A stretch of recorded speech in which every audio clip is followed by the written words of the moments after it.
Hi, Adam Taxin here in El Paso, Texas. I've really covered a lot of ground the last few days, but I'm staying put here, as is my custom on Friday nights and Saturdays.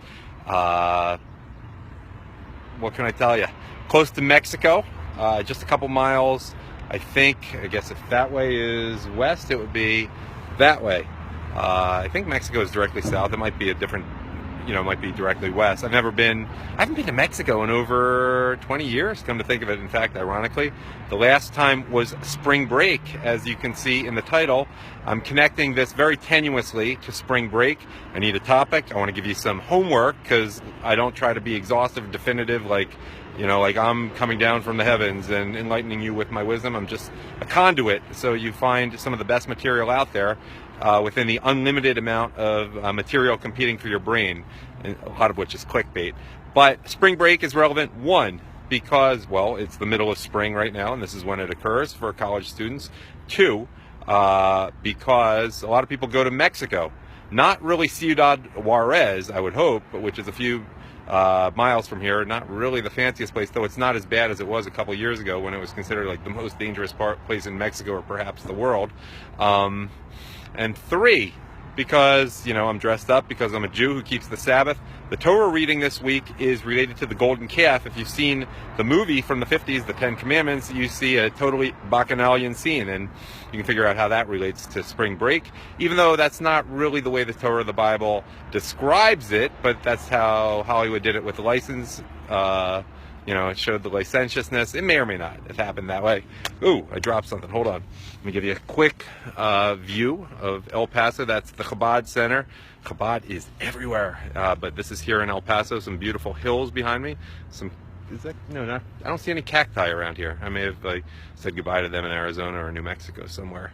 So I'll give you a little advertisement for Chabad. Right here, you saw enough of the sun. I want to suggest one particular article which is definitive on spring break, and I'm not going to be a hypocrite. I had some decadent times in my younger days at spring break in Mexico. I went there twice. Once I was 2 years out of college, 3 years out of college. But hey, I was a 24-year-old at that point, and that was, I think, the last time I've been to Mexico. Maybe I'll go in there tomorrow. It's only a few miles away. But an article I want you to read. It's by Gavin McInnes, who you may know from Rebel Media, and I had it a second ago. And it's in Taki's magazine, real alt-right magazine. Again, I'm just going to suggest you read things and try to tease you and hook you on it. It has nothing to do with Chabad. It has nothing to do with El Paso. I'm just suggesting that you read an April 11th, 2014 column by Gavin McInnes, McInnes. You may know him already. Called 6 Stupid Things Adults Believe About Spring Break. And it just shows how decadent / nihilistic things have become. It's definitely come a long way in the 50+ years now, I think, since Connie Francis was in Where the Boys Are, taking place in Fort Lauderdale. These are misconceptions people have. I'll make you read it to actually find out what he's saying. One, spring break hasn't changed, and this is not one to read to the kids before bed. It's it's text, so it's safe for work, but you know what I mean. It gets right into the gritty details. 2, rape is rape. He talks about the different degrees of rape going on.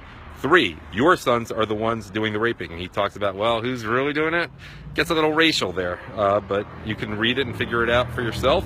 4, boys and girls are equally at risk, and he makes a great point there about the relative values of teen female chastity versus teen male chastity. He may have gotten in some sort of, not real trouble, but like people saying, oh my God, about that one.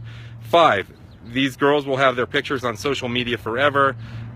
He sort of explodes the myth that you will be able to find something naughty that you did spring break, that the whole public will be able to find it.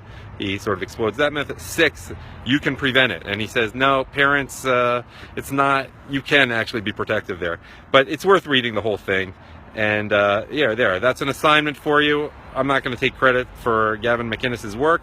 I just wanted something to tell you, to suggest, because it's going to be over 24 hours. I'm on here till I'm on here again. Not that you're depending on me as your source of information. I don't have any such illusions. I imagine you watch me by now because you find it engaging. I'm taking advantage of the 2017 technology, and maybe you like me. Maybe you find me charismatic. Maybe you can't stand me, but you just like throwing things at the screen when I'm on there. I don't know, but you watch for whatever reason. I'm not, you know, if there's a breaking story about an earthquake, go watch someone else.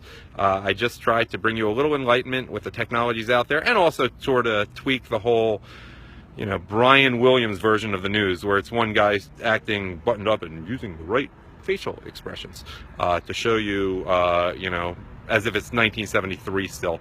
I just try to give you a little bit of enlightenment and a beautiful background, and I'm evolving this. You know, I'm still in the weeks of figuring it out. I'll have it hopefully very professional within a few weeks. But that's enough. You've heard enough from me. Go read 6 Stupid Things Adults Believe About Spring Break, and darn it, comment on it here. I want to get that going. I want people engaging with each other. And that's it. I'm going to go hang out with the Jews now.